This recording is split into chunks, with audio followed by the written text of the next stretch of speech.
Greetings, welcome to Jefficho Films. Today we're going to talk about the largest Chinese-Australian co-produced movie.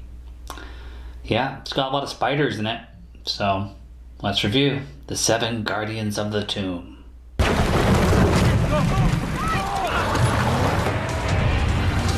Why sea drop? Where do I go? There's an abandoned mine less than a mile ahead. There may still be buildings there we can shelter in. This movie starts out with childhood flashbacks of a brother and sister running around, and that fade makes me think that everybody drowned at that park.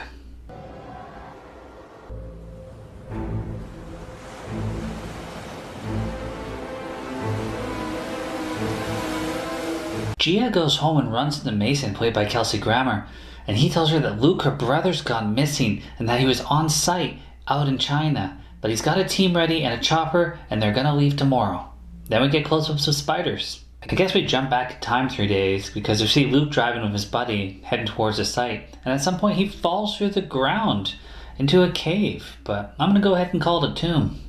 The sooner we look around, the sooner you get your beer. Luke, talk to me, you okay? We see Gia at her job, and she is a venom expert, and she's teaching a class on snakes. We also learned that Mason is the head of his biotech company, and they need a big breakthrough, so they're actually going after this ancient tale of an elixir that would help them. It's not a fairy tale. I've bet it myself before, Andrew. I'm willing to do it again. Gia and Luke's parents die in a plane crash, and that's when Mason took over the biotech company because he was partners with her father. Well, they arrive at the site, meet some of the crew. There's apparently a giant dust storm coming. Then we meet Ridley, who's a rescue specialist, and the girls gossip about him. They drive off to the mountain following the signal, and they pass a lot of dead buffalo. They're all drained of blood with bites. Wonder if that's a good sign and you should keep going. There's nothing inside, but there's puncture wounds all over the body. Storm's arriving, and with any spark, it lights up. The hydrogen rocks, takes out the truck. They have to go to this abandoned house they find, but they leave all the anti-venom in the truck. Never should have come. You knew what you were getting into, huh? Chen goes looking for the underground storm cellar because the heat is going to get so hot that they will not survive. And they are asking interesting questions like, why haven't we seen any people? Jack sees a baby's crib, and it's just covered in webbing. They ate the people and the baby too. I already like this concept. Gia finds a little girl that was hiding, Yin. 这里很危险的，快点出来！快，这里就要着火了，快走！ Chen and Mason find this, and something is alive inside of it. And Chen wouldn't listen, so he gets bit by little baby spiders, and Gia has to run out to the truck to get the anti-venom. We gotta go, right now. Come on. Mason knows what's going on, but he hasn't told anyone. And the anti-venom, well, it's not working. The house is starting to explode, so time to go into the cellar. There are lines of webbing, and if you step on it, well, you're just triggering dinner time. And I think Millie's not gonna make it. And Mason got bit too. Be careful. Move it! Billy, watch out! Stupid, creepy spiders. Mason took 2 vials, which effectively kills Millie, because, like, she needs that. And he stays behind, he lies, and injects himself twice. We get clips of Luke making phone calls where he found a 300-year-old man, and Yin tells us what happened. She said the sound came first, and started in the house, scratching in the walls and the floor. They tried to fight back, but there were too many. These spiders hunt in packs, so these people are fucked. And we haven't even run into the big ones, but they jump. They go deeper and deeper into these caverns, and now we've got a river of lava, but no one's sweating. There's also an ancient bridge they activate, but it just starts randomly breaking, and Millie's stuck on the other side. She's completely screwed. She's just covered in spiders now, so she jumps into the lava below. I mean, that is your best option. Why stay up there and just enjoy the pain of getting bitten and then drained? That would suck. Lava, it's faster.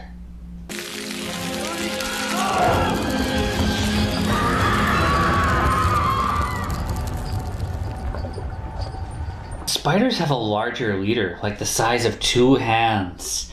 And they find this ancient room with swords and all this stuff. And Yin has this thing that keeps the spiders away that they don't like, so they use it to escape because that room was also full of spiders. Chen says they're in the Emperor's underground palace, and they've stumbled into the research lab of the Emperor's necromancer, who is searching for the secrets of eternal life. Did you know that once a year, the spiders mate and produce an elixir? The shaman could only make a few drops of the elixir. So Wu Fu brought the creatures home in their thousands, so he could breed them. I don't know if it's predictable, Kelsey grammar as of late, but Mason goes full bad guy. The toxins in your blood are making you crazy. I gave you everything I could, Gia. All you gave me was hate. Now go choke on it! They find another way out using luminescence, and some of the spider shit on the wall reminds me of Alien, how some cultures used to worship the creatures. Gia is now crawling on the floor, and she uses her phone properly.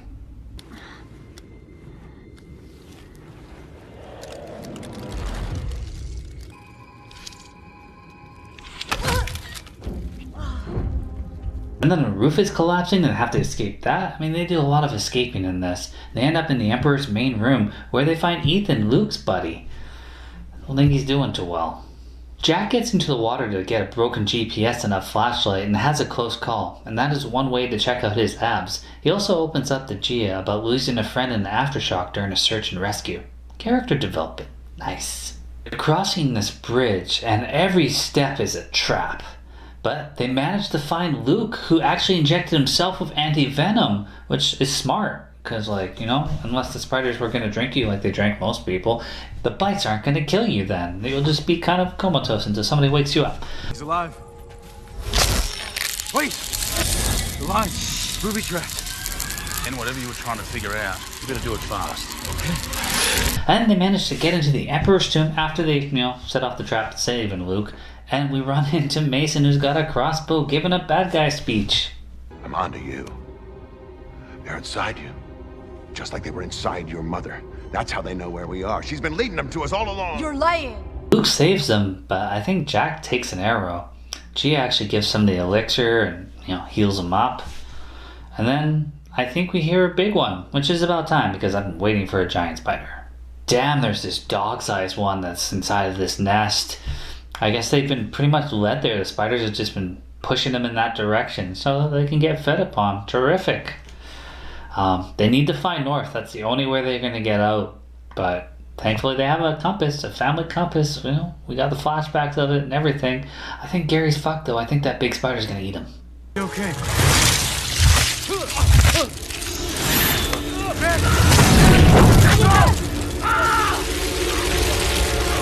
Well, I'm close. Chen and Gary get webbed, and then they get fucked up. But they also hit a tile, which starts a fire, because I guess that happens. And the room starts to go on flame. But here's one of my favorite parts of this movie, is the giant dog-sized spider actually goes up to the double hand-sized spider and rips him in half. Which doesn't make any sense. The only thing I can think about is these spiders are people, with personalities, and he failed him, and so he had to die. He had to be put down, even though he's also gonna get burned in the flame. It was hilarious. Just ripped him in half. They've been working for him this entire time, so.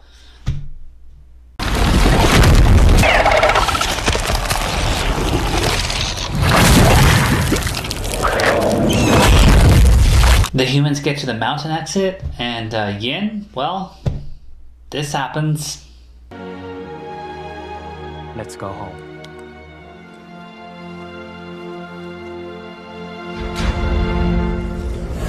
I mean, Mason did accuse her of having a spider inside her, but nobody believed that because it just sounds stupid. But then they executed it. Still seems stupid. The end. No giant-sized spiders. I'm disappointed. I want a car-sized spider. That's the kind of spiders I like to see in my spider movies. Always good to see Kelsey Grammer. He always seems to be playing a bad guy lately. I guess because, he played a psychiatrist for so long that he has this kind of persona of being really intelligent. And so your bad guy should be smart. But as a bad guy, they make a lot of dumb decisions, and he made a lot of dumb ones in this one. This is about becoming God!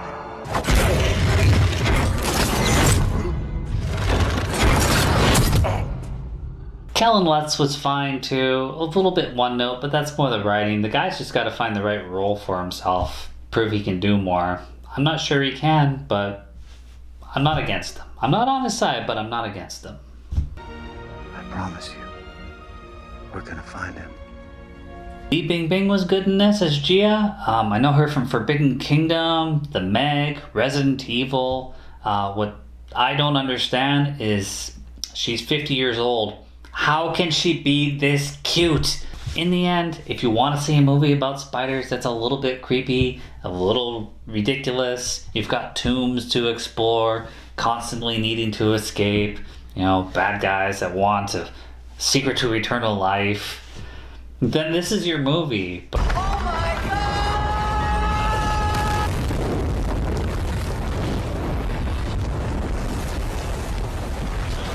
not going to win any awards, and it will give you a bit of that creepy factor of just like, oh cool, is there a spider on my shoulder right now? I'm not going to look, but like there might be, because of this movie. And nothing was funnier than a dog-sized spider ripping the other spider because he failed him. That was good. Well, as always guys, thanks for watching. We'll find some giant spiders soon and we'll review it.